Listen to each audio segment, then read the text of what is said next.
My name is Comrade SetFree's.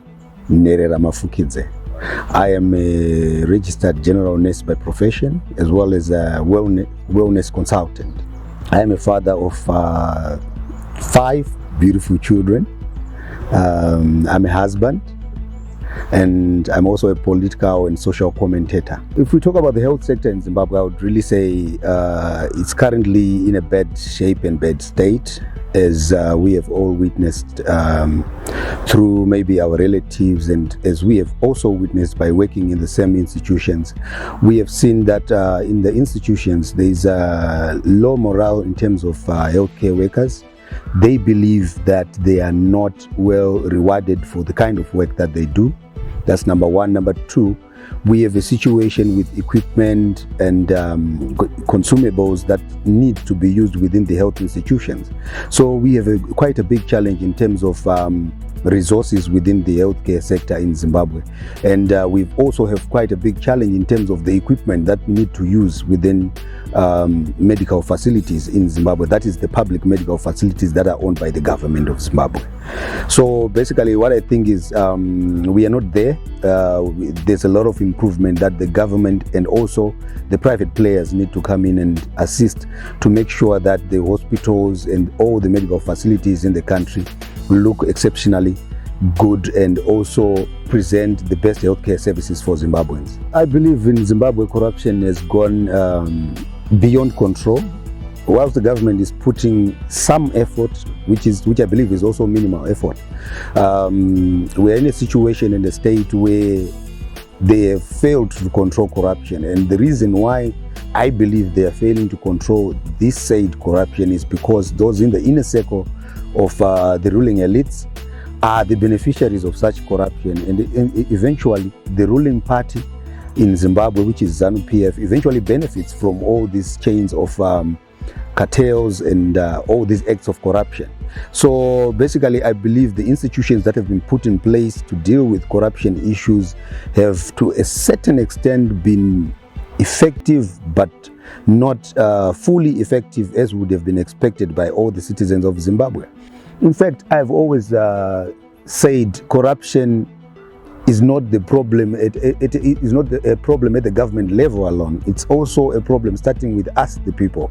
If I'm walking in the street and I am arrested by a police officer for a very, very, very small offense, say, for example, I'm not wearing my mask and the police officer arrests me, I simply want to give him $2 to say, okay, can you just let me go? You can have $2 so that I walk away. So that is, corruption is starting at the very lowest level in the country, and almost everyone in Zimbabwe, if I'm not mistaken, has been in an act of corruption at one point. So imagine if that person who is offering $2 in the street is elevated to, say, a position of minister or deputy minister, what would be happening with that kind of a person? So corruption is something that is now engraved in most of the people in Zimbabwe, I must say. And for us to get rid of corruption in Zimbabwe, we need to deal with those small issues first, and then gradually go up to the upper echelons of where the most of this corruption and cartels are violating citizens by looting. When it comes to freedom of expression, yeah, we kind of have a space where we can speak out, but it depends who is speaking. Okay, if I say something now, I might not get arrested. But if the same is said by Joanna Mamwombe or Cecilia Chimbiri or Netsai Marova, they will go to jail for the same offense. So you must realize that given some of us and our backgrounds, there's an element of selective application when it comes to freedom of expression. So just like the example I just gave, I can say something and the other guy from maybe MDC Alliance can say the same thing, but they will get arrested, but I won't get arrested. It just depends who is involved when it comes to these issues. So freedom of expression in Zimbabwe, I would just put it maybe at around 40%.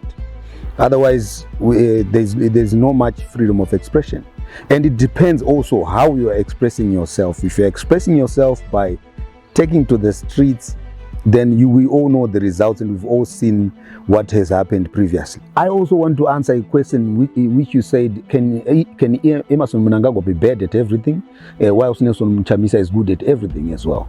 We cannot have such a scenario. They're both human beings. They are prone to mistakes, errors, and other issues. So we cannot say Emmerson Mnangagwa is a person who is totally associated with failure. Why I say that is I believe he has made some progress in some areas.